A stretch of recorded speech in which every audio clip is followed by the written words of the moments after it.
تیسرا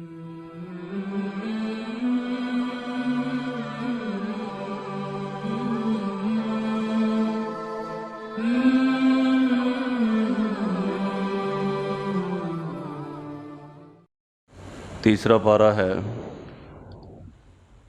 اعوذ باللہ من الشیطان الرجیم بسم اللہ الرحمن الرحیم الف لام میم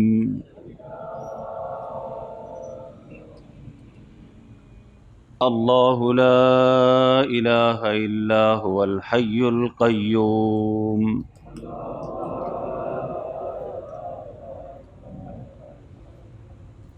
نزل علیک الکتاب بالحق مصدقا لما بین یدیہ وانزل التوراۃ والانجیل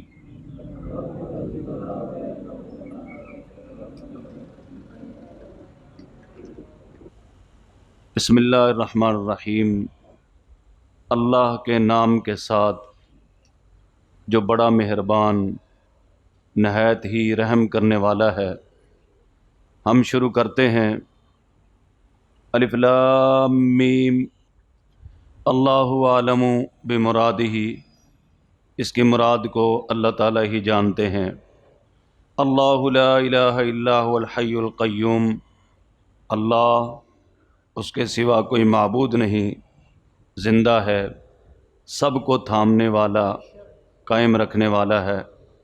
نزل علیک الکتاب بالحق، اتاری ہے آپ پر کتاب سچی، مصدقا لما بین یدیہ، تصدیق کرتی ہے پہلی کتابوں کی، وانزل التوراۃ والانجیل، اور اتارا ہے تورات کو اور انجیل کو۔ یہ سورہ آل عمران ہے، اور اس سے پہلے الحمدللہ ہم نے سورہ بقرہ پڑھی ہے۔ سورہ آل عمران قرآن مجید کی بڑی صورتوں میں سے ہے۔ اس صورت کے اندر 200 آیتیں ہیں، 20 رکوع ہیں، اور 3542 کلمات ہیں، اور 5336 اس صورت کے حروف ہیں۔ نازل ہونے کے اعتبار سے اس سے پہلے 88 صورتیں نازل ہو چکی تھی، 88، اور نزول کے اعتبار سے اس کا نمبر جو ہے 89 ہے۔ یہ 89 نمبر پر جو ہے اس صورت کا نزول ہوا۔ اس صورت کا زمانہ نزول جو ہے وہ 9 ہجری ہے، اور اس میں غزوہ خندق کے احکام کو بیان کیا گیا ہے۔ اس لیے بعض مفسرین یہ فرماتے ہیں کہ اس کا زمانہ نزول 4 ہجری سے لے کر 9 ہجری تک ہے۔ اس صورت کے نازل ہونے کا جو واقعہ لکھا ہے وہ ہے وفد نجران، یمن سے عیسائیوں کا ایک وفد آیا جس میں تقریباً 60 کے قریب لوگ تھے، اور انہوں نے نبی کریم صلی اللہ علیہ وسلم کی خدمت میں حاضری دی اور مختلف قسم کے سوالات کیے۔ یہ وفد جو ہے عیسائیوں کا تھا۔ یہ بھی یاد رہے کہ اس سے پہلی صورت میں زیادہ تر جو احکام اور مسائل بیان کیے گئے ہیں اس کا تعلق یہودیوں کے ساتھ ہے، اور اس صورت کی پہلی 82 آیات میں جو احکام اور مسائل بیان کیے گئے ہیں اس کا تعلق عیسائیوں کے ساتھ ہے۔ اس وفد نے نبی کریم صلی اللہ علیہ وسلم کے سامنے مختلف قسم کے سوالات کیے، اور حضور صلی اللہ علیہ وسلم نے ان کے جوابات ارشاد فرمائے۔ لیکن وہ وفد جو ہے اسلام لانے کے لیے تیار نہ ہوا، بلکہ مختلف قسم کے سوالات کرتا رہا۔ تو پھر آخر میں اللہ تعالیٰ نے قرآن کو نازل فرمایا کہ نبی ان سے کہہ دو، ندعو ابنانا و ابناکم و نسانا و نساکم و انفسنا و انفسکم ثم نبتہل فنجعل لعنت اللہ، کہ ایسا کرو پھر ہم ابھی اپنے بیٹوں کو لے آتے ہیں، تم بھی اپنے بیٹوں کو لے آؤ، ہم بھی اپنی عورتوں کو لے آتے ہیں، تم بھی اپنی عورتوں کو لے آؤ، اور ہم بھی آ جاتے ہیں، تم بھی آ جاؤ، اور آ کے جو ہے ہم مباہلہ کرتے ہیں۔ جو سچا ہوگا وہ بچ جائے گا، جو جھوٹا ہوگا وہ ختم ہو جائے گا۔ تو نبی کریم صلی اللہ علیہ وسلم نے ان کو یہ دعوت دی۔ اس کو عربی میں مباہلہ کہتے ہیں، یعنی مباہلے کا چیلنج دیا کہ ہم اگر جو ہے خود فیصلہ نہیں کر سکتے، دلائل سے تم بات ماننے کو تیار نہیں ہو، تو ٹھیک ہے، پھر فیصلہ اللہ سے کروا لیتے ہیں کہ جو سچا ہوگا وہ بچ جائے گا، اور جو جھوٹا ہوگا وہ جو ہے ختم ہو جائے گا۔ یہاں ایک بات یاد رکھیں، آج کل لوگ بڑی کنفیوژن کا شکار ہیں، کہتے ہیں بریلوی بھی ہیں، دیوبندی بھی ہیں، اہل حدیث بھی ہیں، ہم کدھر جائیں؟ جس کے پاس بیٹھتے ہیں وہ کہتا ہے ہم ہی سچے ہیں، وہ بھی قرآن سناتا ہے، وہ بھی قرآن سناتے ہیں۔ ہمارا تعلق تو الحمدللہ اہل سنت والجماعت علماء دیوبند کے ساتھ ہے۔ اللہ تعالی ہمارے اکابرین کو جزائے خیر عطا فرمائے، ان کی قبروں کو نور سے بھر دے۔ ہمارے استاد تھے حضرت مولانا شیخ موسیٰ صاحب رحمۃ اللہ علیہ، جامعہ اشرفیہ میں نے تفسیر ان سے پڑھی ہے، تو اس طرح آپ دیکھیں تو وہ آپ کے دادا استاد ہیں۔ ابھی آپ پتہ نہیں آپ مجھے بھی استاد مانتے کہ نہیں مانتے۔ تو حضرت شیخ موسیٰ صاحب رحمۃ اللہ علیہ بہت بڑے بزرگ انسان تھے۔ ہمارے استاد نے حضرت مولانا مفتی حسن صاحب دامت برکاتہم، وہ فرماتے ہیں کہ ہم جن لوگوں کے ساتھ ہیں نا، اللہ تعالیٰ نے ان کا جنتی ہونا ہمیں دنیا میں دکھا دیا۔ ہمارا تعلق حضرت مولانا احمد علی لاہوری کے ساتھ ہے، اللہ تعالیٰ نے میانی قبرستان میں ان کی قبر سے خوشبو کو جاری کیا۔ ہمارا تعلق حضرت مولانا شیخ موسیٰ صاحب رحمۃ اللہ علیہ کے ساتھ ہے، اللہ تعالیٰ نے ان کی قبر سے خوشبو کو جاری کیا۔ ہمارے استاد مولانا صوفی سرور صاحب کی قبر سے خوشبو آئی، ہمارے حاجی عبد الوہاب صاحب رحمۃ اللہ علیہ کی قبر سے خوشبو آئی۔ حالانکہ یہ چیزیں تو قیامت میں کھلیں گی، لیکن ہمارا تعلق استاد جی فرما رہے تھے جن لوگوں کے ساتھ ہے ان کا جنتی ہونا ہمیں اللہ تعالیٰ نے دنیا میں دکھا دیا۔ تو اب اس کنفیوژن کا علاج کیا ہے کہ ہم کدھر جائیں؟ دیوبندی بنے، بریلوی بنے، اہل حدیث بنے، اور عام آدمی کو کیسے پتہ چل سکتا ہے؟ جو جدھر جاتا ہے وہ قرآن کی آیتیں بھی پڑھتے ہیں، حدیثیں بھی سناتے ہیں۔ تو اس کا بہت ہی آسان طریقہ ہے، میں آپ سے لوگوں سے کہتا رہتا ہوں، وہ آسان طریقہ یہ ہے کہ تم جو ہے نا 2 رکعت صلاۃ الحاجت پڑھو۔ جو لوگوں کے فیصلے تمہیں سمجھ نہیں آتے وہ اللہ سے مانگو۔ 2 رکعت نماز حاجت پڑھو اور اللہ سے مانگو کہ اللہ جو سچے ہیں نا، یا اللہ مجھے ان کے ساتھ جوڑ دے۔ انشاءاللہ اللہ پاک جو فیصلہ کریں گے وہی بہترین ہوگا۔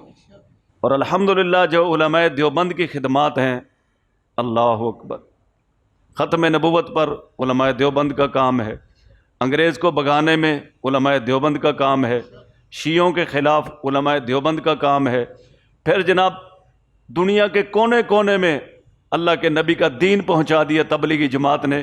ان کا تعلق علماء دیوبند کے ساتھ ہے، ہمارا تعلق علماء دیوبند کے ساتھ ہے۔ لیکن کوئی آدمی یہ چاہتا ہے کہ میں کس طرف جاؤں، کنفیوژن کا شکار ہے، تو بہت آسان میں طریقہ بتا رہا ہوں، وہ کیا کرے؟ نفل پڑھے، اللہ سے مانگے کہ اللہ جو سچے ہیں مجھے ان کے ساتھ جوڑ دے۔ انشاءاللہ اللہ ہی کا فیصلہ سب سے بہتر ہوگا۔ تو وفد نجران جو 60 آدمیوں پر مشتمل تھا، اس نے جب بہت سے سوالات کیے لیکن اس کے باوجود وہ ایمان لانے کے لیے تیار نہیں ہوئے، تو نبی کریم صلی اللہ علیہ وسلم پہ اللہ نے قرآن نازل فرمایا، نَدْعُ أَبْنَاءَنَا وَأَبْنَاءَكُمْ وَنِسَاءَنَا وَنِسَاءَكُمْ وَأَنفُسَنَا وَأَنفُسَكُمْ ثُمَّ نَبْتَهِلْ فَنَجْعَلْ لَعْنَتَ اللَّهِ، کہ تم آ جاؤ، اپنے بچوں کو لے آؤ، ہم بھی آ جاتے ہیں، اپنے بچوں کو بھی لے آتے ہیں، اپنی عورتوں کو بھی لے آتے ہیں، تم بھی اپنی عورتوں کو لے آؤ، پھر ہم مباہلہ کرتے ہیں، جو سچا ہوگا وہ بچ جائے گا، جو جھوٹا ہوگا وہ ختم ہو جائے گا۔ اب جو وفد نجران تھا یہ مسلمان تو نہیں ہوئے، عیسائی ہی رہے، لیکن ان کے اندر بڑے سمجھدار لوگ تھے۔ ان میں ایک عبد المسیح بھی تھا اور 2-3 آدمی بہت ہوشیار تھے۔ وہ کہنے لگے کبھی بھی ان سے مباہلہ نہ کرنا، اگر تم اسلام نہیں لاتے کم از کم دنیا میں تو رہو گے، لیکن اگر تم نے ان روشن چہرے والوں سے مباہلہ کر لیا تو تم صفحہ ہستی سے مٹ جاؤ۔ وہ سمجھتے تھے کہ سچا کون ہے، وہ تو ان کے دنیاوی مفادات تھے جس کی وجہ سے وہ اسلام سے محروم رہے، جانتے وہ بھی تھے۔ بہرحال حضور علیہ السلام کے اس چیلنج پر کیا وہ مباہلہ کر لیتے ہیں، انہوں نے مباہلہ کرنے سے انکار کر دیا، جس کا ذکر اس صورت کے اندر آئے گا۔ اور یہ سورہ آل عمران، آل کہتے ہیں اولاد کو، عمران، آل عمران یعنی کہ عمران کی اولاد۔ یاد رکھیں عمران دو ہوئے ہیں، ایک عمران موسیٰ کے والد کا نام ہے، ایک عمران جو ہے مریم کے والد کا نام ہے، سمجھے؟ اور یہاں آل عمران سے جو مراد ہے وہ حضرت مریم کے والد ہیں۔ آل عمران یعنی کہ عمران کی اولاد، جس کا یہ ذکر جو ہے اس صورت کے اندر آئے گا۔ حضرت مریم کے والد کا نام عمران تھا اور ان کی والدہ کا نام حنا تھا، حنا، ٹھیک ہے۔ انہوں نے منت مانی تھی کہ اے اللہ اگر میرے ہاں جو ہے نا بیٹا ہوا نا تو وہ میں بیت المقدس کے لیے وقف کروں گی، جو ساری زندگی اس کا خادم بن کے رہے گا۔ لیکن اللہ پاک کی شان ہے کہ بیٹے کی جگہ اللہ تعالیٰ نے بیٹی مریم عطا کر دی۔ مریم کا معنی ہی خادمہ ہے، کیونکہ ان کو بیت المقدس کی خدمت کے لیے وقف کیا تھا، تو نام بھی کیا رکھا گیا؟ مریم۔ مریم کے دو معنی آتے ہیں، ایک خادمہ اور ایک عابدہ، عبادت کرنے والی، اور یہ عبادت کے علاوہ اور تو کچھ کرتی نہیں تھی، اس وجہ سے جو ہے نا ان کا نام مریم ہے۔ یہاں پہ ایک بات ذہن میں رکھیں کہ اللہ تعالیٰ نے پورے قرآن مجید کے اندر کسی عورت کا نام نہیں لیا۔ اگر عورتوں کی صورت آئی ہے تو اس کا نام بھی سورہ نساء ہے، امرأہ فرعون، امرأہ فلاں، امرأہ فلاں، فلاں کی بیوی، فلاں کی عورت، فلاں کی، یہ تو ہے، لیکن کسی عورت کا نام قرآن میں نہیں ہے۔ اگر کسی عورت کا نام قرآن میں ہے تو وہ کون ہے؟ مریم۔ اور یہ تقریباً جو ہے 30 مرتبہ یہ نام آیا ہے، 30 مرتبہ مختلف جگہوں پہ۔ گویا اگر ہر سپارے پر تقسیم کریں تو ایک مرتبہ مریم کا نام جو ہے پورے ہر سپارے میں آیا ہوا ہے، مریم۔ تو حضرت مریم سلام اللہ علیہا کو نام ان کا کیوں ذکر کیا؟ اس کی وجہ مفسرین فرماتے ہیں کہ عیسائی یہ کہتے تھے عیسیٰ بن اللہ، عیسیٰ بن اللہ، عیسیٰ بن اللہ، عیسیٰ اللہ کا بیٹا ہے، عیسیٰ اللہ کا بیٹا ہے، عیسیٰ نعوذ باللہ اللہ کا بیٹا ہے۔ اللہ نے ان کی بات کو رد کیا کہ عیسیٰ بن اللہ نہیں ہے، عیسیٰ بن مریم، عیسیٰ بن مریم، عیسیٰ بن مریم، عیسیٰ بن، عیسیٰ مریم کا بیٹا ہے، عیسیٰ مریم کا بیٹا ہے، عیسیٰ مریم کا بیٹا ہے، عیسیٰ اللہ کا بیٹا نہیں ہے۔ قل هو اللہ احد، آپ کہہ دو اللہ ایک ہے، اللہ الصمد، اللہ بے نیاز ہے، لم یلد ولم یولد، نہ اس سے کوئی پیدا ہوا اور نہ وہ کس سے پیدا ہوا، نہ وہ کس سے پیدا ہوا نہ اس سے کوئی پیدا ہوا، ولم یکن لہ کفوا احد، اس کے برابر بھی کوئی نہیں ہے۔ سمجھ میں؟ تو یہ اس خاندان کے نام سے منسوب یہ سورت ہے، سورہ آل عمران، اور یہ مدنیہ ہے۔ قرآن مجید کی جو صورتیں ہیں ان میں کچھ مکی ہیں، کچھ مدنی ہیں۔ اس کی آسان تفسیر میں آپ کو بتا چکا ہوں، وہ یہ ہے کہ قرآن مجید کی صورتوں کو مدنیہ یا مکیہ کیوں کہتے ہیں؟ بہت سی تفسیریں ہیں۔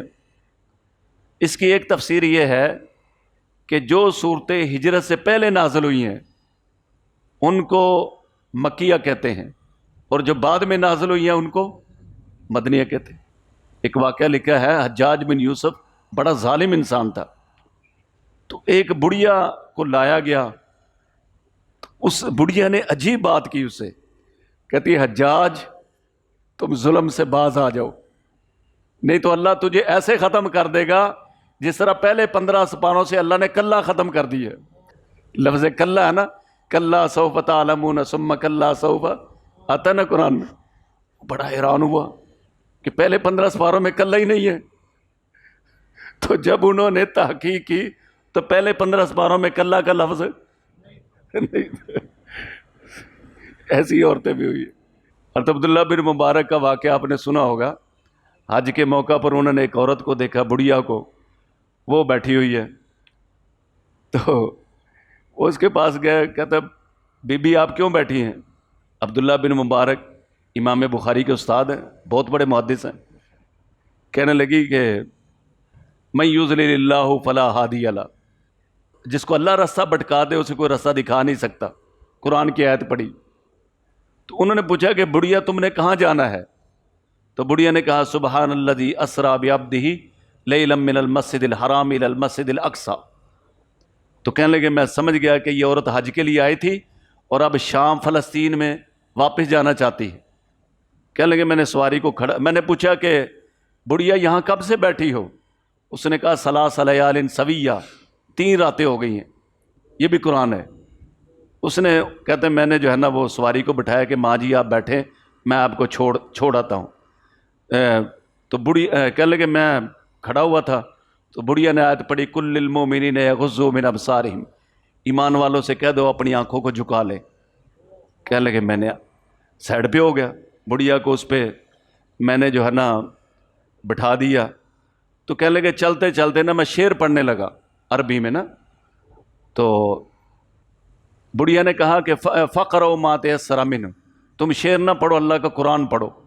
تو میں نے بڑھیا سے کہا کہ تمہارا خاندان کیا ہے، تمہارا کوئی شادی شدہ ہے، شوہر ہے، کیا ہے؟ انہوں نے کہا ولا تقف ما لیس لک بہ علم، جس کا علم نہیں ہے ان باتوں کے پیچھے نہ پڑھو۔ کہنے لگے کہ میں سواری کو لے کے جو ہے نا وہ چلتا رہا۔ تو میں نے بڑھیا سے آگے جب قافلہ آیا نا، میں نے کہا کہ بڑھیا اس قافلے میں تیرے کون ہیں؟ تو بڑھیا نے جواب دیا المال والبنون زینت الحیات الدنیا، مال اور بیٹے دنیا کی زندگی کی رونق ہیں۔ کہنے لگے میں سمجھ گیا کہ بڑھیا کے نا اس قافلے میں بیٹے ہیں۔ میں نے کہا ان کے نام کیا ہیں؟ تو اس نے کہا یا یحییٰ خذ الکتاب بقوہ، ایک کا نام یحییٰ، ایک کا نام موسیٰ، سارے نام قرآن سے لیے۔ کہنے لگے کہ میں نے کہا بڑھیا تو قرآن کے علاوہ کچھ بولتی بھی ہے کہ نہیں؟ تو اس نے کہا کہ ما یلفظ من قول الا لدیہ رقیب عتید، انسان جو بھی بات کرتا ہے نا لکھنے والا اس کو لکھ لیتا ہے۔ یعنی کہنا یہ چاہتی تھی کہ میں جو بھی بولوں میرا قرآن ہی لکھا جائے۔ تو کہنے لگے خیر میں نے قافلے میں جا کے بچوں کو آوازیں دی تو بڑے خوبصورت جوان بچے جو ہے نا آ گئے۔ تو بڑھیا نے ان سے کہا کہ جاؤ بازار میں جاؤ، وہ بھی قرآن کی آیت ہے، اور اس کے لیے کھانا لے کے آؤ۔ کلوا واشربوا ہنیئا بما اسلفتم فی الایام الخالیہ۔ بڑھیا نے جب کھانا آگے کہا کہ کھاؤ اور پیو خوشی کے ساتھ، کلوا واشربوا ہنیئا بما اسلفتم فی الایام الخالیہ، پچھلے دنوں جو تم نے میرے ساتھ نیکیاں کی ہیں نا کہ وہاں سے لے کے آئے ہو، خوشی کے ساتھ اب کھانا کھاؤ۔ کہنے لگے میں بڑا پریشان ہو گیا کہ یہ بڑھیا یہ ہر وقت جو بھی بات کرتی ہے قرآن سے بولتی ہے۔ کہنے لگے میں نے اس کے بچوں سے کہا کہ بیٹا یہ کیا معاملہ ہے؟ میں نے پورے رستے قرآن کے علاوہ اس سے کوئی لفظ نہیں سنا۔ تو بچوں نے کہا چاچا جی آپ کیا کہتے ہیں، ہمیں تو 40 سال ہو گئے جب سے وہ سنبھالا ہے، ماں سے قرآن کے علاوہ کچھ بھی نہیں سنا۔ ایسے لوگ بھی گزرے، سمجھے؟ اللہ تعالی ہمیں بھی قرآن کا ذوق نصیب فرمائے۔ تو مدنیہ ان صورتوں کو کہتے ہیں جو ہجرت کے بعد نازل ہوئی، اور مکیہ ان صورتوں کو کہا جاتا ہے جو ہجرت سے پہلے نازل ہوئی۔ اللہم صلی علی محمد عبدک صلی علی المؤمنین والمؤمنات والمسلمین ربنا لا تزغ قلوبنا بعد اذ ہدیتنا۔ یا ارحم الراحمین ہماری حاضری قبول فرما۔ یا اللہ ہمارے تمام مسلمان بھائیوں کی قربانیاں اپنی بارگاہ میں قبول فرما۔ ربنا تقبل منا انک انت السمیع العلیم وتب علینا انک انت التواب الرحیم۔ صلی اللہ تعالی علی خیر خلقہ محمد وآلہ وصحبہ اجمعین برحمتک یا ارحم الراحمین۔